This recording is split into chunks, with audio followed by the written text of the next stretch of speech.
Hello दोस्तों, चलिए आज के लेक्चर में हम फाइंड आउट करेंगे कॉम्प्रेसिव बेंडिंग स्ट्रेस और tensile bending stress in beam. वो भी बैठ के आराम से अपने अपने घर और आपके साथ रहेंगे आपके अपने अविनाश सर। तो देर किस बात की, फटाफट शुरू कर देते हैं आज का लेक्चर। आज जो न्यूमेरिकल हम सॉल्व करने जा रहे हैं थोड़ा सा अलग अंदाज में पूछा गया है। ये देखिए, यहाँ पे आपको अनसिमेट्रिकल आई सेक्शन दिखाई देगा। फिर उन्होंने बोला है इस सेक्शन पे आपको मोमेंट मिलेगा 24 किलो न्यूटन मीटर का। बाद में बोलते हैं फाइंड आउट करिए। क्या फाइंड आउट करिए? लोकेशन ऑफ न्यूट्रल एक्सिस, मतलब ये पूरे बॉडी का न्यूट्रल एक्सिस कहाँ पे होगा। अब न्यूट्रल एक्सिस का मतलब होता है वो एक्सिस जहाँ पे कॉम्प्रेसिव और टेंसाइल दोनों स्ट्रेसेस जीरो होते हैं। तो ये लोकेशन एन ए का मतलब वाई फाइंड आउट करना है। दूसरी चीज़ moment of inertia find out करना है उस न्यूट्रल एक्सिस के अबाउट। और तीसरी चीज़ आपको इस बीम में जो कॉम्प्रेसिव बेंडिंग स्ट्रेस यानी सिग्मा BC और फिर टेंसाइल बेंडिंग स्ट्रेस, ये दो चीज़ें फाइंड आउट करना है। तो आज के लेक्चर में हम कुछ नए कॉन्सेप्ट पढ़ने वाले हैं। तो लेक्चर के शुरुआत से लेकर एंड तक बने रहिए। और जी हाँ, अभी तक आपने चैनल को सब्सक्राइब नहीं किया है तो फटाफट अच्छे तरीके से अभी सब्सक्राइब कर सकते हो। फ्री ऑफ कॉस्ट है, कोई भी चार्ज नहीं लगेगा। चलिए शुरू कर लेते हैं न्यूमेरिकल। अब इसका सॉल्यूशन शुरू कर देते हैं। देखिए एकदम सिंपल है, स्टेप वाइज जाएंगे। लोकेशन ऑफ न्यूट्रल एक्सिस कैसे फाइंड आउट करते हैं? आपको पता है ये अनसिमेट्रिक है, तो इसका न्यूट्रल एक्सिस आपको कैसे फाइंड आउट करना है? तो उसके लिए एक फॉर्मूला टेबल है। देखिए, पार्ट एरिया, फिर उसके बाद YI और फिर AI YI। ये कंटेंट लिख के दे रहा हूँ आपको टेबल के। ये देखिए, ये बन गया अपना टेबल बहुत इजी तरीके से। अब पार्ट देखिए, पार्ट में कन्वर्ट करते, ये पहला पार्ट, ये दूसरा पार्ट, तीसरा पार्ट। सिंपल है एकदम। अब क्या करेंगे? पहले पार्ट का कैलकुलेशन करेंगे। देखिए पार्ट 1 एरिया क्या होगा पार्ट 1 का? 80 × 20 B × D, ये हो जाएगा 1600 mm²। डन। दूसरा पार्ट यानी ये वाला, इसका एरिया क्या होगा? ध्यान से देखना, इसका डेप्थ है 260 और विड्थ है 20, मतलब विड्थ 20, डेप्थ 260, 26 2 जा 52 और ये 2 0, 5200 एरिया मिल गया। अब तीसरा पार्ट नंबर 3 की बात करें तो 160 × 40, ये इसका एरिया हो जाएगा। ज़्यादा इसमें टाइम नहीं गवाएंगे। 16 2 जा 32, 16 3 जा 48, 16 4 जा 64 और ये 2 0 हो गया। एरिया कैलकुलेशन हो गया। अब इसके बाद यहाँ पे देखिए, ये YI मतलब क्या होता है? पहले सेक्शन का निकाल रहे हो तो उसको Y1 बोलते हैं। अब ये कैसे निकालना है? एकदम सिंपल है। देखिए ये जो है पहले सेक्शन का सेंटर है। अब ये सब क्यों कर रहे हैं हम? Y फाइंड आउट करने के लिए। अगर Y मतलब न्यूट्रल एक्सिस का डिस्टेंस फ्रॉम बॉटम चाहते हो तो फिर आपको ये सेंटर का डिस्टेंस फ्रॉम बॉटम लेना है। अगर पूरे बॉडी का सेंट्रॉइड आप टॉप से फाइंड आउट करना चाहते हो तो इसके सेंटर का डिस्टेंस फ्रॉम टॉप लेना पड़ेगा। तो हम हमेशा बॉटम से ही शुरू करते, तो वही फॉलो कर देते। पहले का सेंटर फ्रॉम बॉटम, ये देखिए अभी इसका कैलकुलेशन कैसे होगा? डायरेक्टली वैल्यू लिखूंगा मैं इधर। ये 40 है प्लस यहाँ से यहाँ तक 260 है प्लस, अभी देखिए इसका आधा चाहिए मतलब 20 का हाफ। 260 + 40 300 और ये 10 310। आप लोग ने टेबल थोड़ा बड़ा बना के इधर कैलकुलेशन दिखाइए, अभी जगह नहीं है इसके लिए मैंने साइड में किया। डन। अभी Y2 के पीछे ये y2 का सेंटर है, इसका डिस्टेंस फ्रॉम बॉटम अगेन क्या होगा 40 प्लस अब 260 का आधा, सेकेंड पार्ट के सेंटर का डिस्टेंस फ्रॉम बॉटम, ये 40 हुआ, ये पूरा 260 है तो उसका आधा कितना 130 प्लस 40 170 हो जाएगा। y2 is equal to 170। कोई तकलीफ नहीं है, दिमाग बड़ा ठंडा रख के कैलकुलेशन करना है। अभी देखिए y3 इज इक्वल टू मतलब क्या, तीसरे सेक्शन के सेंटर का डिस्टेंस फ्रॉम बॉटम, ये पूरा 40 है उसका आधा हो जाएगा 20, दैट्स इट। इस पे ज़्यादा चर्चा नहीं होनी चाहिए। तो ठीक है, तो ये सारी चीज़ें हमने कैलकुलेट कर ली। अभी करना क्या है, सिंपल चीज़ है मेरे दोस्त, a1 y1 इधर आएगा, कैलकुलेशन कर लेते हैं ना। ये देखिए 1600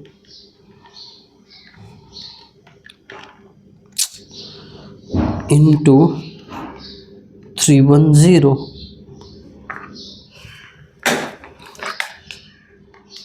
ये आ जाता है 496 इंटू 10⁻³ हो गया। अब ये देखते हैं 5200 इंटू 170, 884 इंटू 10⁻³ डन। अब लास्ट वाला 6400 इंटू 20, ये आ जाता है 128 इंटू 10⁻³। अब जब हम y का वैल्यू निकालेंगे ना तो उसका फॉर्मूला क्या है देखो, पहले ये रफ कर देता हूँ। जब हम ये y फाइंड आउट करते हैं तो उसका फॉर्मूला क्या होगा बता रहा हूँ मैं। अब हम कहाँ से फाइंड आउट कर रहे हैं, बॉटम से। अब बॉटम का पोर्शन जो होता है देखिए, सिंपली सपोर्टेड बीम है या आई सेक्शन जो भी रहेगा, अगर इस पे लोडिंग डाला जाए तो कुछ इस तरीके से बेंड होगा। ऊपर का पोर्शन कॉम्प्रेशन में जाता है और बीम का निचला पोर्शन टेंशन में जाता है। तो आपने नीचे से सब ये y1 y2 निकाला है, मतलब टेंशन साइड का न्यूट्रल एक्सिस से डिस्टेंस, इसलिए इसको yt बोलते हैं। ठीक है, बॉटम से लिया मतलब बॉटम अपना टेंशन में है ना, इसके लिए yt is equal to summation ai yi divided by summation ai, ये फॉर्मूला है। तो आपको पता चल गया होगा कि दोस्त हमें यहाँ पे समेशन ऑफ एरिया करना ही पड़ेगा। समेशन ऑफ ai देखिए 1600 प्लस 5200 प्लस 6400 13200, मतलब समेशन ऑफ एरिया 13200। अभी समेशन ऑफ दिस, समेशन लिखता हूँ खाली। ये देखिए 10⁻³ तो पावर होने ही वाली है, सब में कॉमन ही निकाल देता हूँ। ये पहले जो डिजिट है इनको ऐड कर देते हैं, 496 प्लस 884 प्लस 128 1508, बात खत्म। करिए कैलकुलेशन, ये देखो 1508 इंटू 10⁻³ डिवाइडेड बाय 13200, ये आ जाएगा 114.24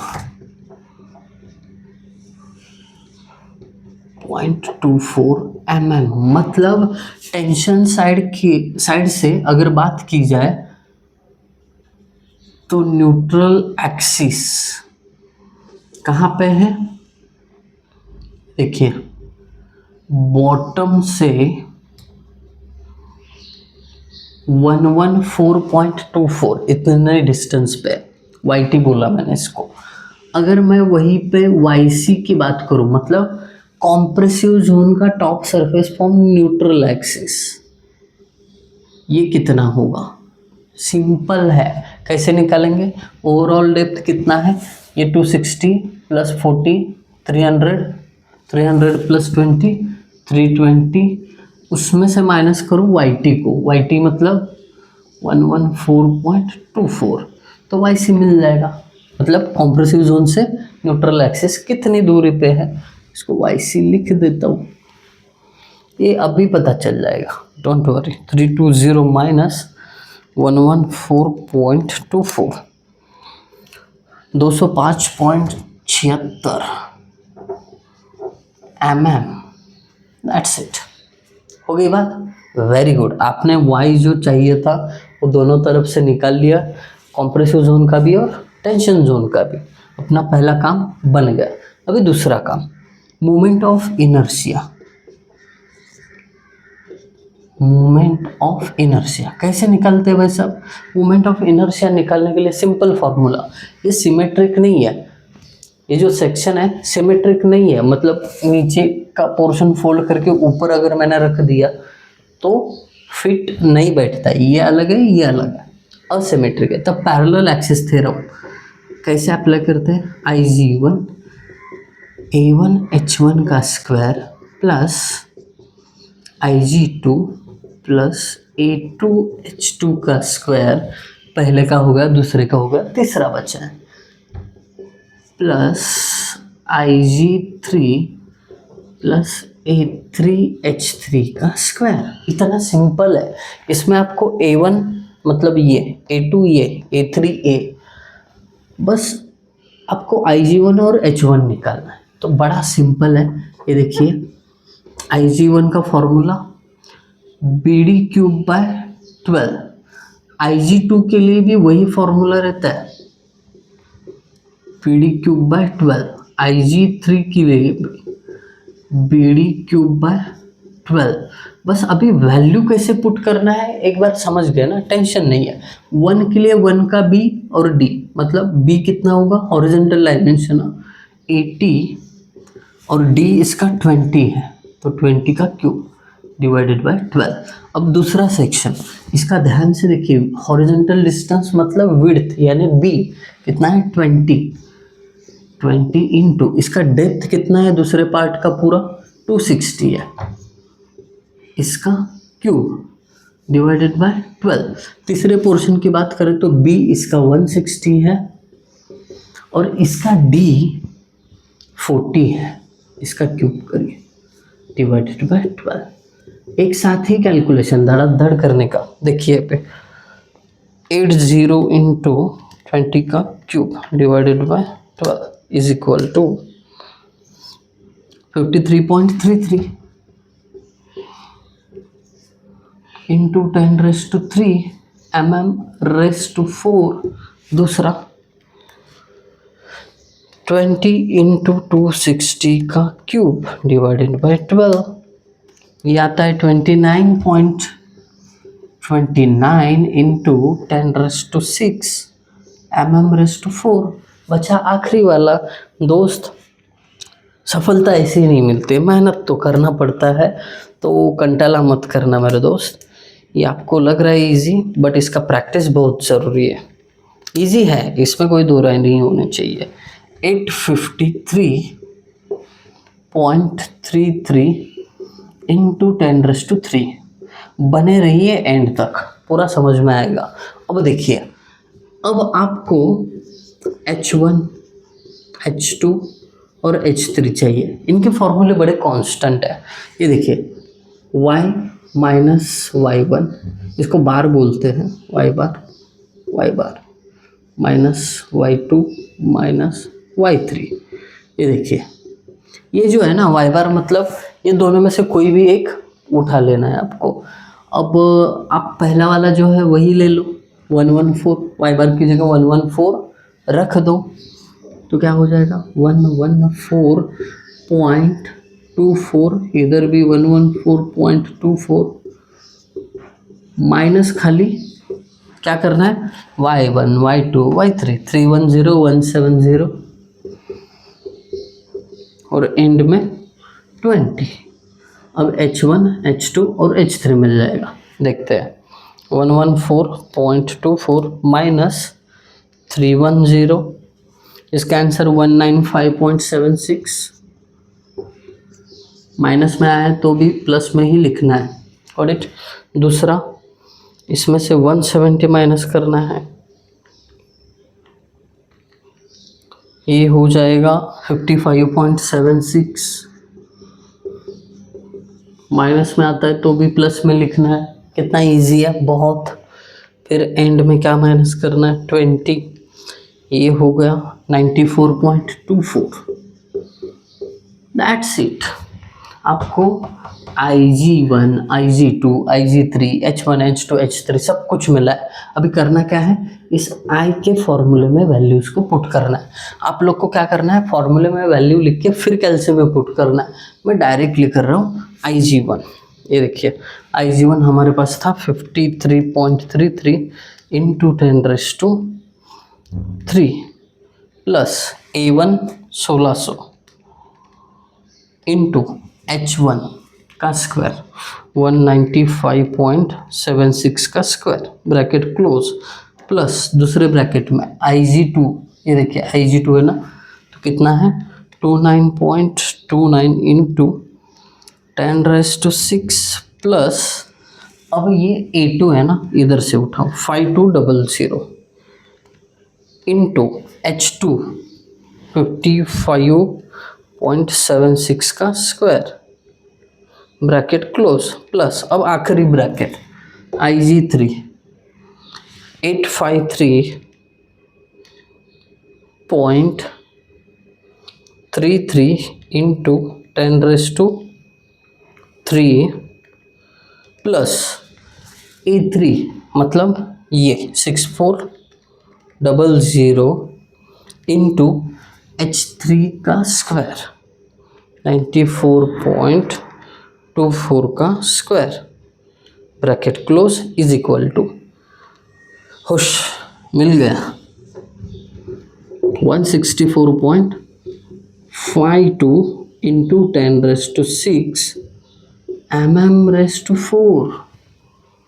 देखिए दोस्तों, हमारे पास I का भी वैल्यू मिल गया, मतलब सेकेंड 2 फाइंड जो था वो भी मिल गया। अब आखिरी 2 फाइंड जो है ये बड़ा मज़ेदार है। यहाँ पे आपका एक नया कॉन्सेप्ट क्लियर होने वाला है, वो भी और बेसिक अंदाज में। क्या फाइंड आउट करना है, सिग्मा BC सिग्मा BT।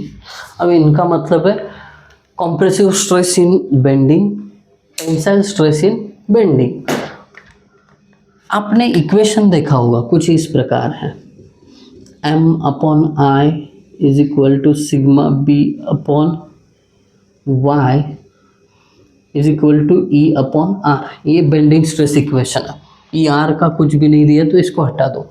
हमें चाहिए क्या, सिग्मा BC, तो ऐसा लिख सकते हैं इसको, therefore sigma BC is equal to, ये Y इधर मतलब ऐसे होगा ना, M/I इंटू Y।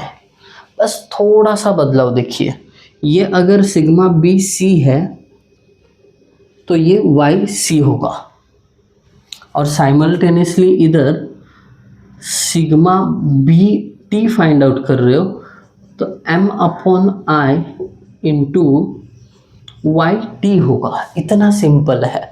अब देखिए वैल्यूज पुट करेंगे हम। M का वैल्यू कितना है, M का वैल्यू आपको किलो न्यूटन मीटर में दिया है ना, इसको करो mm में 24 इंटू 10⁻6 न्यूटन mm, ऐसे कन्वर्जन होता है इसका। ओके, ये कन्वर्जन इसलिए किया क्योंकि I और YC का वैल्यू mm में है, I का वैल्यू mm में है, YC का वैल्यू भी mm में है। देखो अभी M का वैल्यू हम पुट कर देते हैं 24 इंटू 10⁻6 डिवाइडेड बाय I का वैल्यू 164.52 इंटू YC का वैल्यू 205.76। अभी यहाँ पे भी M/I वैल्यू वही रहेंगे, बस YT चेंज होगा। तो इसका कैलकुलेशन करके हमें बता दीजिए कि आपको सिग्मा BC यानी कॉम्प्रेसिव बेंडिंग स्ट्रेस कितना मिला और टेंसाइल बेंडिंग स्ट्रेस कितना मिला। समय की कमी है, कैलकुलेशन आपके ऊपर सौंप देता हूँ। तो आई होप आप सभी को न्यूमेरिकल समझ में आया होगा। बस एक चीज़ ये समझिए, सिग्मा BC मतलब इस लाइन से ऊपर टॉप पे कितना कॉम्प्रेसिव स्ट्रेस मिल रहा है और सिग्मा बीटी मतलब यहाँ से नीचे यहाँ पे कितना आपको टेंसाइल स्ट्रेस मिल रहा है, वो भी बेंडिंग में। So that's it about today's lecture. I hope आप सभी को न्यूमेरिकल समझ में आया होगा। अगर आया है तो कमेंट ज़रूर करके जाना, और आपको लगता है आपका ट्यूशन का समय और ट्यूशन के पैसे दोनों बच गए तो सुपर थैंक्स कहने का मौका वीडियो के नीचे ज़रूर मिलेगा। Thank you guys for watching video. Thank you so much.